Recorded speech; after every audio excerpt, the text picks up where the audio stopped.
పల్నాటి పోరి పక్కింట్లో ఉంటే పాడైపోతాడు. పచ్చి పిన్నటి వాడు నీ జుబు సోకి పండిపోతాడు.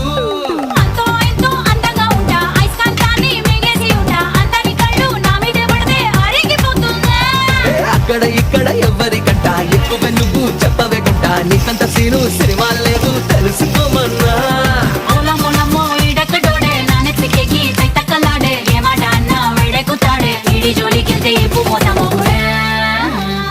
అయ్యో పాపం, అయ్యో అయ్యో పాపం, అరే అయ్యో పాపం, అయ్యో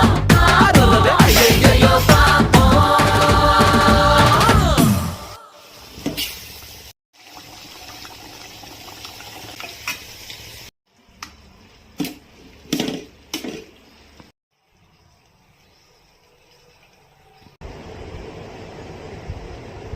వావ్, సూపర్.